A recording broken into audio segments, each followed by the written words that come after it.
Selamat pagi teman-teman, saudara-saudari sekalian yang dikasihi di dalam Yesus Kristus.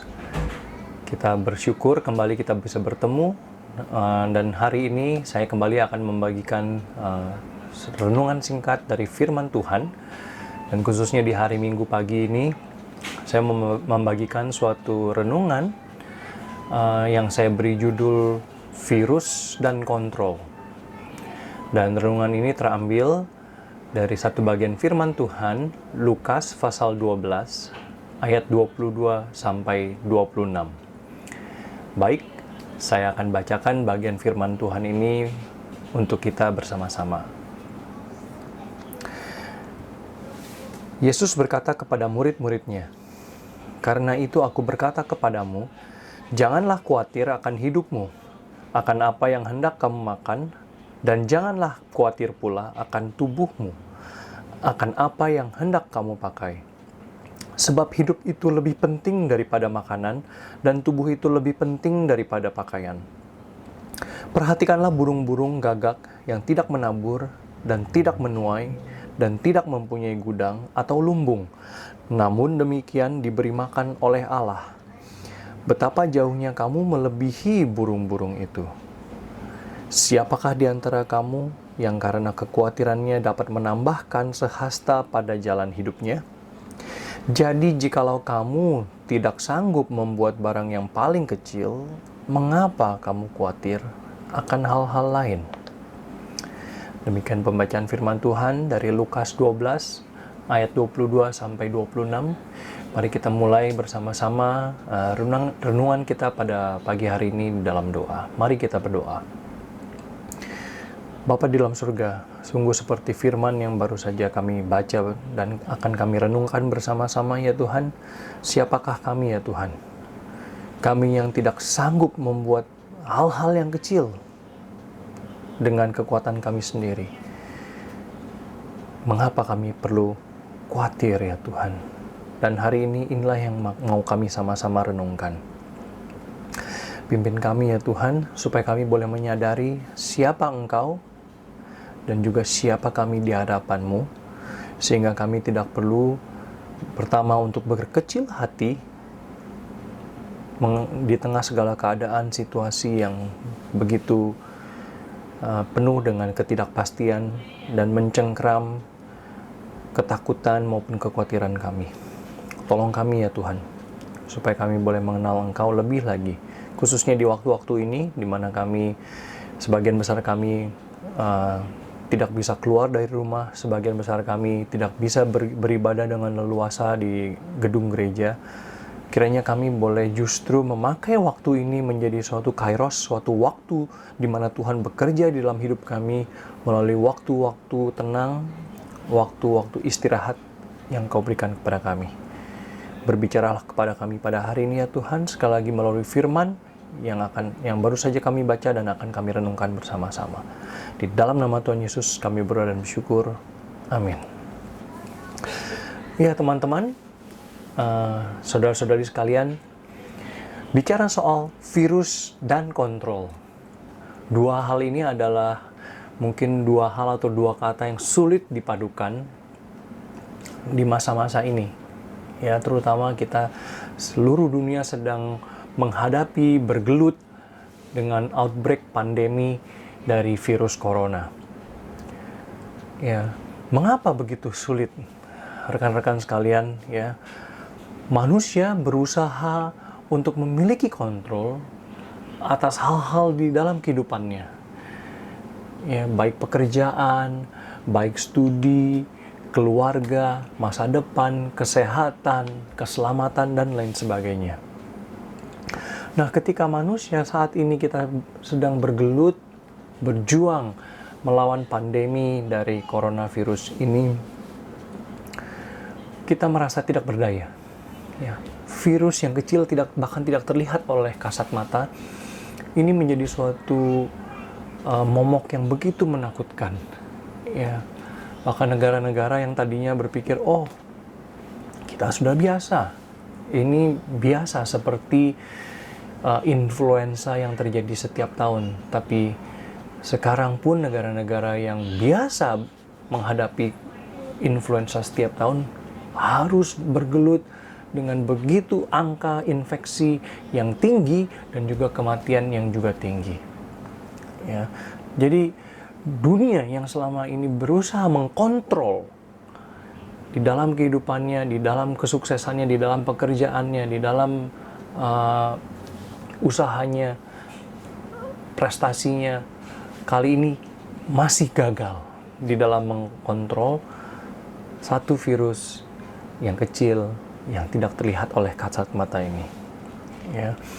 Dan dengan demikian hidup manusia yang bisa dibilang penuh dengan ketidakpastian, kita tidak tahu masa depan, kita tidak tahu apa yang akan terjadi di depan kita, mungkin bahkan 1 jam, 2 jam ke depan, 1 hari, 2 hari, apalagi 1 tahun, 5 tahun, 10 tahun.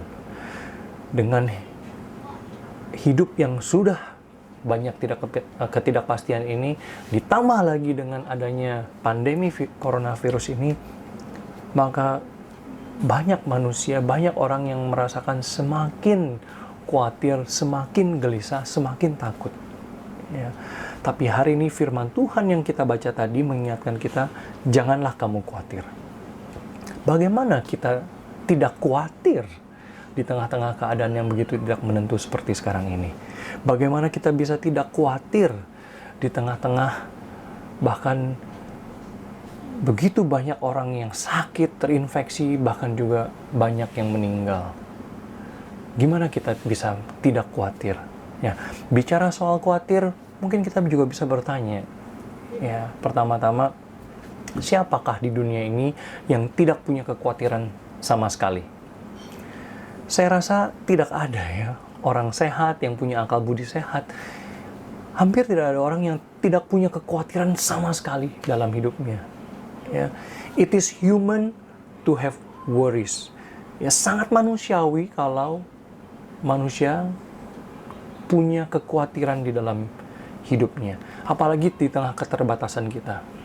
Ya, keterbatasan sumber daya yang kita miliki, keterbatasan kita secara fisik, keterbatasan kita secara waktu, di mana kita tidak tahu apa yang di depan kita. Kita tidak tahu berapa lama kita bisa hidup di dalam dunia ini. Jadi, hampir tidak mungkin manusia itu tidak ada kekhawatiran sama sekali. Ya, sedikit banyak mungkin ada hal yang dikhawatirkan. Nah, dengan adanya pandemi dari virus corona ini tidak membuat tiba-tiba kita punya kekhawatiran atau kita punya ketakutan, tetapi ini hanyalah semata-mata membesarkan apa yang sudah ada di dalam diri kita. Kalau tadinya kita hidup sudah penuh dengan kekhawatiran, maka dengan ada virus corona ini kita semakin khawatir. Kalau kita sebelumnya udah ada banyak ketakutan, maka dengan ada virus corona ini kita semakin takut lagi. Jadi sekali lagi, virus corona ini bukan sesuatu yang baru. Seperti kata firman Tuhan, tidak ada hal yang benar-benar baru di bawah matahari atau di dalam dunia ini. Ya, segala sesuatu mungkin nggak benar-benar serupa, tapi hal-hal yang mirip pernah dialami oleh manusia yang di zaman-zaman sebelumnya. Ya, jadi apa yang kita alami sekarang ini, khususnya menghadapi pandemi virus corona ini, bukan hal yang baru. Leluhur kita, nenek moyang kita pernah mengalaminya juga. Ya. Dan memang hal-hal demikian bisa menambahkan atau memperbesar kekhawatiran atau ketakutan yang kita miliki. Tetapi sekali lagi, firman Tuhan mengingatkan kepada kita, jangan khawatir. Ya, ayat 22 dan 23, firman Tuhan berkata, ini kata Tuhan Yesus kepada murid-muridnya, karena itu aku berkata kepadamu, janganlah khawatir akan hidupmu, akan apa yang hendak kamu makan, dan janganlah khawatir pula akan tubuhmu, akan apa yang hendak kamu pakai. Sebab hidup itu lebih penting daripada makanan, dan tubuh itu lebih penting daripada pakaian. Jadi sekali lagi Tuhan Yesus berkata, jangan khawatir. Ya. Nah, sebelum saya masuk lagi lebih dalam kepada perintah jangan khawatir ini, kita perlu melihat bahwa Tuhan Yesus juga menekankan suatu hal penting, yaitu bahwa hidup itu penting. Hidup itu penting, lebih penting dari makanan, lebih penting dari pakaian. Jadi ketika Tuhan Yesus berkata jangan khawatir, bukan berarti Tuhan Yesus itu tidak peduli dengan kesehatan kita, tidak peduli dengan keselamatan atau kehidupan kita di dunia ini. Ya, yang penting kita masuk surga. Bukan itu artinya. Ya, Tuhan Yesus berkata hidup itu penting. Kenapa? Pertama-tama karena hidup itu adalah pemberian Allah. Itu adalah pemberian Allah sehingga hidup itu berharga. Jadi kita tidak bisa semena-mena menyia-nyiakan hidup ini. Ya. Jadi hidup itu penting. Sebisa mungkin maka kita harus bertanggung jawab menjaga hidup yang Tuhan percayakan, yang Tuhan berikan kepada kita. Sebisa mungkin kita menjaga tubuh kita, kesehatan kita. Ya mungkin dengan makan makanan yang bergizi, teratur. Ya mungkin dengan istirahat yang cukup juga, yang teratur. Kemudian olahraga. Ya. Jadi kita bertanggung jawab atas hidup kita maupun juga kesehatan tubuh kita. Nah, jadi ketika Tuhan berkata jangan khawatir, apakah itu berarti bahwa kita nggak boleh khawatir sama sekali? Ya, memang saya rasa di sini ada sedikit keterbatasan bahasa yang terjadi. Ya, jadi kata jangan khawatir atau khawatir itu sebenarnya dalam bahasa aslinya itu merimnao bisa diartikan sebagai over anxious atau khawatir atau gelisah yang berlebihan. Ya, jadi bukan kegelisahan atau kekhawatiran normal yang dimiliki. Misalnya seorang orang ibu atau seorang tua yang memiliki anak yang sedang sakit, ya, maka secara natural kita akan merasakan kekhawatiran akan kesehatan anak tersebut. Ya, pasti ada sedikit kegelisahan ya, bagaimana supaya anak ini bisa sembuh. Ya, jadi orang tua yang sehat pastinya ada perasaan kekhawatiran atau kegelisahan yang natural, alami ya, terjadi ketika sesuatu terjadi kepada anak mereka. Ya, nah dalam hal ini bahasa Yunani yang dipakai merimnao ini bukan merujuk kepada kekhawatiran yang normal, yang natural, tetapi khawatir yang berlebihan, ya, atau juga bisa diartikan distracted, ya, terganggu atau bimbang atau terpecah perhatiannya, ya, buyar fokusnya karena kekhawatiran yang berlebihan ini. Jadi Alkitab tidak mengajarkan kepada kita untuk tidak khawatir sama sekali, bahwa kita nggak boleh khawatir sama sekali, bukan itu artinya. Ya, tetapi Alkitab memperingatkan agar kita tidak khawatir atau gelisah yang berlebihan, sehingga kekhawatiran atau kegelisahan atau ketakutan itu menyelimuti hidup kita. Kita dikontrol oleh ketakutan, kita dikontrol oleh kegelisahan atau kekhawatiran kita. Itu yang sebenarnya menjadi peringatan dari firman Tuhan. Ya. Jadi sekali lagi, hidup itu penting. Ya. Tidak khawatir itu bukan berarti tidak bertanggung jawab kepada akan hidup kita, akan tubuh kita. Bukan itu artinya. Tapi jangan khawatir di sini adalah jangan sampai kekhawatiran atau kegelisahan atau ketakutan itu menyelimuti hidupmu, mengontrol hidupmu, sehingga hidupmu itu ditekan atau dikontrol atau dikendalikan oleh rasa takut atau gelisah atau khawatir. Ya. Jadi sebisa mungkin kita bertanggung jawab sejauh kita bisa melakukannya. Kita harus bertanggung jawab atas kesehatan, kebaikan diri maupun keluarga, ya, berusaha sebisa mungkin mencukupkan kebutuhan diri sendiri maupun keluarga, ya, maupun juga pada saat yang sama bertanggung jawab juga atas kesehatan, atas keselamatan atau kebaikan orang-orang lain. Ya. Jadi Alkitab juga jelas mengajarkan kita untuk tidak menjadi egois, ya, hanya mementingkan kepentingan sendiri saja, tetapi juga kita harus mengingat bukan hanya menjaga kebaikan diri atau kesehatan, keselamatan diri, tapi juga komunitas, masyarakat, orang-orang di sekeliling kita. Ya, demikian juga di minggu-minggu ini banyak negara melakukan social distancing atau menjaga jarak ya di tengah masyarakat ini.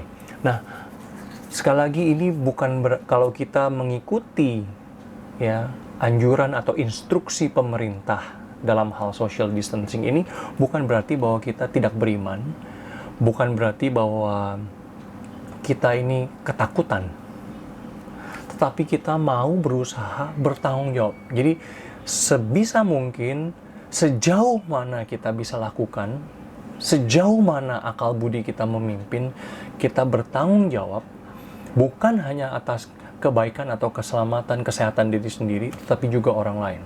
Ya, atau bahasa Inggrisnya be socially responsible.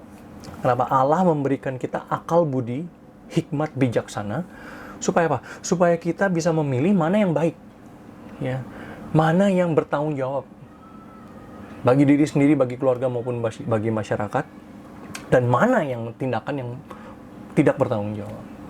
Silahkan pilih. Ya, Alkitab berkata, misalnya di Amsal pasal 22 ayat 3, kalau orang bijak melihat malapetaka, bersembunyilah ia. Tetapi orang yang tak berpengalaman berjalan terus, lalu kena celaka. Sekali lagi, di tengah-tengah keadaan kondisi yang penuh dengan ketidakpastian, yang banyak orang-orang mengalami kekhawatiran, ketakutan, firman Tuhan hari ini sangat-sangat relevan. Firman Tuhan berkata apa? Jangan khawatir, janganlah kamu khawatir. Ya, kenapa? Karena kekhawatiran, ketakutan ini adalah kecenderungan manusia yang terbatas, yang sudah jatuh di dalam dosa. Ya. Jadi kalau kita tidak beriman kepada Tuhan, kita mengandalkan kemampuan kita sendiri, maka pastinya kita akan merasakan khawatir, takut, gelisah. Apalagi di tengah keadaan yang sangat sulit ini. Ya, bisa dibilang banyak orang merasa tidak berdaya. Apalagi mungkin ada teman, kerabat, saudara kita yang sudah terinfeksi, atau bahkan ya, saya juga ada kerabat, relasi di mana anggota keluarga mereka juga sudah meninggal karena infeksi virus ini. Kita merasa nggak berdaya. Dan di tengah-tengah ketidakberdayaan, ketidakpastian yang kita alami, sangat mudah kita cenderung untuk menjadi khawatir yang berlebihan, yang justru diperingatkan oleh Alkitab supaya kita jangan khawatir atau gelisah yang berlebihan. Nah, untuk itu, teman-teman, kita juga ketika mau berespons secara bertanggung jawab, ya, sesuai dengan hikmat akal budi yang Tuhan berikan, kita juga harus bisa melihat bedanya antara respons yang bertanggung jawab dengan respons karena kepanikan atau respons karena ketakutan. Ya, saya ingat bulan lalu ketika pemerintah Singapura mengumumkan ya, DORSCON level oranye, malam itu juga orang-orang pergi ke supermarket mengantri untuk membeli sembako. Ya. Dan kemudian banyak orang yang mengkritik ya di media massa, di sosial media, teman-teman saya juga di grup chat di WhatsApp bilang, wah ini benar-benar keterlaluan, ini benar-benar nggak masuk akal. Tapi beberapa saat kemudian itu bukan hanya terjadi di Singapura, tetapi juga terjadi di Indonesia ternyata. Jadi waktu itu Singapura yang mengumumkan DORSCON level oranye, pada waktu itu Indonesia belum mengumumkan apa-apa ya, belum melaporkan adanya kasus, tapi orang-orang Indonesia langsung menyerbu, ya, terutama apotek-apotek, farmasi-farmasi diserbu, itu masker-masker, hand sanitizer habis, ya, alat-alat pembersih disinfektan habis. Ya, jadi saya rasa kita nggak perlu menjelek-jelekan orang tertentu, misalnya orang-orang Singapura yang panik, yang kiasu, nggak perlu. Ini harusnya menjadi kaca cermin refleksi kita. Apa yang mungkin terjadi kalau kita berespons bukan dengan tanggung jawab, tapi dengan ketakutan, dengan kepanikan, ya, dengan sikap yang tidak beriman, jadinya seperti apa? Ya, kiranya kita mengingat hal ini. Ya. Nah, apakah solusi dari khawatir yang berlebihan yang firman Tuhan ajarkan kepada kita? Ya, kita lanjutkan dari Lukas pasal 12 ayat 24 sampai 26. Perhatikanlah burung-burung gagak yang tidak menabur dan tidak menuai dan tidak mempunyai gudang atau lumbung, namun demikian diberi makan oleh Allah. Betapa jauhnya kamu melebihi burung-burung itu. Siapakah di antara kamu yang karena kekhawatirannya dapat menambahkan sehasta pada jalan hidupnya? Jadi, jikalau kamu tidak sanggup membuat barang yang paling kecil, mengapa kamu khawatir akan hal-hal yang lain? Saya rasa suatu perintah besar yang Tuhan berikan di sini adalah nomor 1, perhatikan. Seringkali ketika kita bereaksi, berespons dengan kepanikan itu, kita kurang memperhatikan fakta atau kebenaran yang terjadi itu apa sebenarnya.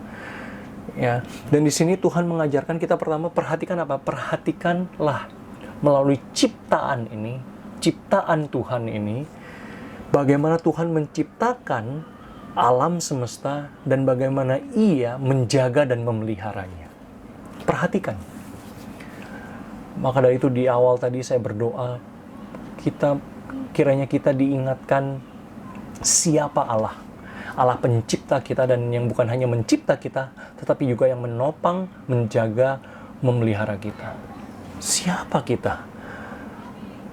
Kita adalah makhluk yang sangat kecil. Kalau teman-teman kita bandingkan dengan pegunungan, dengan sungai, dengan lautan yang begitu luas, kita bandingkan dengan binatang-binatang, kita bandingkan dengan bintang-bintang di langit, siapa kita? Kita terlalu kecil. Kita terlalu insignifikan. Tetapi Tuhan toh memelihara kita. Tuhan toh peduli dengan kita. Perhatikan. Pertama-tama perhatikan siapa Tuhan yang kita percaya. Ya, kita manusia, apalagi anak-anak Allah, kita begitu berharga, lebih berharga daripada burung-burung, tumbuh-tumbuhan, bunga-bunga di padang.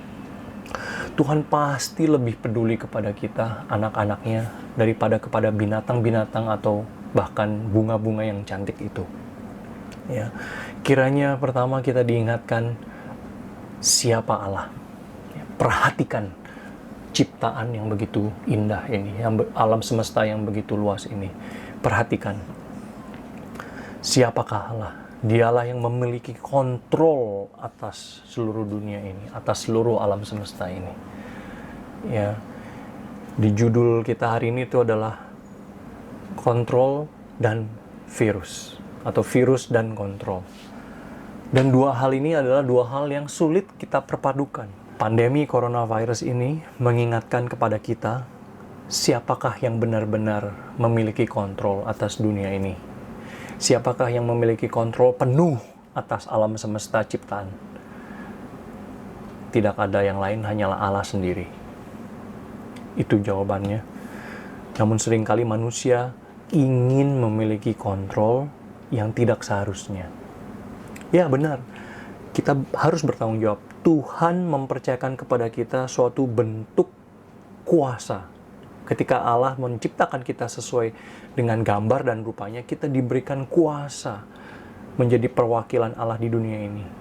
Kita punya kuasa, tetapi kuasa itu bukan kuasa absolut. Kuasa itu adalah kuasa yang terbatas. Sehingga kita harus sadar bahwa kita nggak mungkin memiliki kontrol atas seluruhnya. Hidup kita sendiri pun juga kita nggak memiliki kontrol sepenuhnya. Ya. Jadi ya, kita harus bertanggung jawab atas hidup kita, keluarga, kesehatan kita, bahkan orang-orang di sekeliling kita. Tapi bahayanya adalah kalau kita mau semuanya itu terjamin. Semuanya di bawah kontrol kita. Itu masalahnya. Kenapa? Karena banyak hal-hal yang terjadi di luar kontrol kita. Ya. Kalau teman-teman mungkin ada yang bisa naik sepeda, ya pertama kali kita bisa mengemudikan sepeda yang beroda 2 itu, wah rasanya senang sekali. Kemudian setelah kita bertumbuh lebih dewasa, kita belajar nyetir mobil atau belajar naik motor, wah kita senang sekali kalau kita udah bisa mengendari kendaraan bermotor. Ya. Tapi kemudian mungkin ada orang-orang yang juga, wah aku pingin belajar yang lain, aku pingin mengemudikan pesawat terbang ya, menjadi pilot pesawat terbang, atau aku mau mengemudikan kapal pesiar, yacht. Ya. Ada satu kapal tanker yang terbesar di dunia, namanya itu Knock Nevis, ya, untuk mengendalikan kapal yang begitu besar ini. Panjangnya itu kurang lebih 450 meter ya, panjangnya saja 450 meter, itu diperlukan minimum 35 orang kru, ya, anak buah kapal, ya. Dan itu didorong oleh satu mesin yang mesinnya sendiri diameternya 9 meter. Bahkan kalau dia sudah berjalan dengan kecepatan penuh, untuk ngeremnya aja perlu 9 km untuk bisa ngerem. Ya. Dan untuk bisa belok, ya, belok putar arah itu perlu 3 km untuk belok. Jadi luar biasa. Ya, jadi manusia berusaha mengkontrol, mengendalikan hal-hal besar di dalam hidup kita. Ya, baik hal-hal yang fisik yang kelihatan seperti pesawat terbang atau kapal pesiar atau kapal Knock Nevis ini. Bagaimana dengan dunia ini? Apakah kita bisa kontrol? Cuaca pun kita tidak bisa kontrol. Ya, cuaca besok, minggu depan, bulan depan kita tidak tahu. Apalagi kita mau mengendalikan alam semesta supaya bisa berjalan sesuai dengan keinginan atau kontrol kita. Ya. Ingat bahwa kontrol penuh hanya ada di tangan Allah. Ya, firman Tuhan makanya berkata, be still, diamlah. Ingatlah bahwa Allah kita memiliki kuasa, Allah kita berdaulat. Allah adalah Allah yang memiliki kontrol atas ciptaannya. Ya. Dan yang kedua, teman-teman, nasihat yang diberikan firman Tuhan adalah perhatikan siapa kita, bagaimana Allah sudah memelihara kita. Manusia tidak mungkin mengkontrol hidup ini, tetapi Allah bisa mengontrol segala sesuatu dalam dunia ini.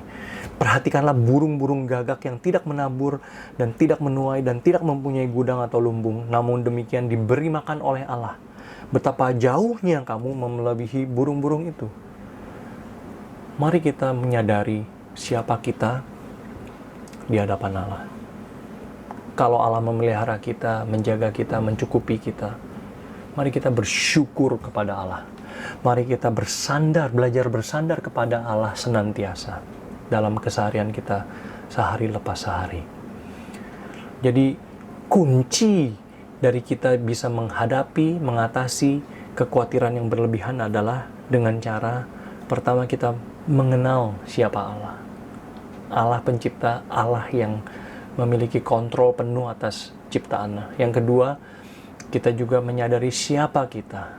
Dan mari kita berespons sesuai dengan siapa Allah dan siapa kita di hadapannya. Yaitu kita belajar untuk bersandar kepada Tuhan dan bersyukur kepada Tuhan senantiasa. Ya, memang kita nggak banyak hal di dalam hidup ini yang kita nggak punya kontrol. Kita tidak memiliki kepastian. Apalagi di tengah krisis, pandemi yang terus dari hari ke hari sejauh ini makin merebak, makin merajalela. Kita nggak punya kontrol. Tetapi kita tahu siapa yang punya kontrol. Dan mari kita melepaskan beban kontrol itu atas hal-hal yang tidak bisa kita kontrol itu ke dalam tangan Dia yang memiliki kontrol atas segalanya. Ya, dengan demikian maka kita dilepaskan dari kekhawatiran yang tidak perlu, kekhawatiran yang berlebihan. Seperti kata firman Tuhan melalui Rasul Paulus di Filipi 4 ayat 6. Janganlah hendaknya kamu khawatir tentang apapun juga, tetapi nyatakanlah dalam segala hal keinginanmu kepada Allah dalam doa dan permohonan dengan ucapan syukur. Ya. Bagaimana kita bisa mengatasi kekhawatiran kita? atau kekhawatiran yang berlebihan yang tidak perlu dalam hidup ini. Pertama, kita diingatkan seperti yang saya sudah bagikan di renungan sebelumnya, berdiam diri di hadapan Tuhan. Ambil waktu sejenak. Untuk apa? Untuk mengingatkan kita siapa Allah dan siapa kita di hadapan Allah. Mari kita berdiam diri, ambil waktu tenang, apalagi di masa-masa sekarang ini kita juga nggak bisa jalan-jalan keluar, nggak boleh ke mall, nggak boleh pergi-pergi keluar sembarangan. Mari kita ambil waktu, marilah kita berdiam diri di hadapan Allah, kita mengambil waktu tenang, barang 15-20 menit, kita membaca firman Tuhan, dan kita merenungkan siapa Allah, dan siapa kita di hadapan Allah. Sehingga kita bisa dilepaskan dari kekhawatiran yang berlebihan yang tidak perlu. Yang kedua, tentunya kita berdoa seperti juga diingatkan oleh Rasul Paulus di surat Filipi tadi. Kita berdoa kepada Allah. Dalam berdoa itu, apa yang kita bisa katakan atau apa yang kita bisa utarakan kepada Allah, paling tidak ada dua hal. Pertama, kita bersyukur. Kita mengutarakan ucapan syukur, ya dalam doa dan permohonan dengan ucapan syukur. Bersyukur kalau kita masih bisa hidup. Bersyukur kalau kita masih diberikan kesehatan. Bersyukur kalau kita masih dicukupkan kebutuhan kita. Dan yang kedua, dalam doa kita juga kita bisa menyatakan permohonan kita dengan jujur, ya, apa yang menjadi kebutuhan kita. Bukan hanya apa yang kita mau. Kita seringkali berdoa apa yang kita mau, bukan apa yang kita butuhkan. Kenapa? Karena kita seringkali menginginkan hal-hal yang sebenarnya kita nggak terlalu butuhkan. Aku mau beli handphone baru, ya Samsung yang terbaru. Emang kenapa dengan handphone yang sekarang? Jadi kita seringkali meminta hal-hal yang kita mau, belum tentu apa yang kita butuhkan. Jadi kita bisa menyatakan kepada Allah sejujur-jujurnya, tapi kita juga belajar ya untuk benar-benar meminta, memohon hal-hal yang memang kita butuhkan, bukan karena keinginan semata-mata. Dan yang ketiga adalah kita diingatkan untuk kita bekerja sebisa mungkin untuk bertanggung jawab, dengan bertanggung jawab, ya, bertanggung jawab untuk mencukupkan kebutuhan kita dan keluarga sebisa mungkin, ya, selagi kita bisa bekerja di masa-masa ini. Dan juga pada saat yang sama kita juga bertanggung jawab sebisa mungkin akan keselamatan, kebaikan, kesehatan baik kita, keluarga maupun orang-orang di sekeliling kita. Jadi jangan selfish, jangan egois, ya, bertanggung jawablah juga bagi orang-orang di sekeliling kita, ya. Jadi 3 hal ini saja, ya, yang akan saya bagikan. Ya, pertama, kita mengambil waktu diam sejenak di hadapan Allah, merenungkan siapa Dia dan siapa kita di hadapannya. Yang kedua adalah kita berdoa, mengucap syukur dan mengajukan permohonan kita di hadapan Allah. Dan yang ketiga adalah kita bekerja dengan bertanggung jawab, ya. Bahkan kalau perlu kita juga mengikuti instruksi-instruksi pemerintah, ya, jangan sampai kita lawan kalau memang itu berguna, bertanggung jawab untuk kebaikan, kepentingan banyak orang. Nah, dengan demikian kita sekali lagi kita bisa mengembalikan atau melepaskan kepada Tuhan kontrol akan hal-hal yang di luar kontrol kita, sehingga kita nggak perlu khawatir yang berlebihan, ya, dan sehingga kita bisa hidup dengan sukacita, dengan damai sejahtera, bahkan di tengah-tengah krisis seperti sekarang ini kita bisa berjalan dengan iman bersandar kepada Tuhan. Tuhan memberkati.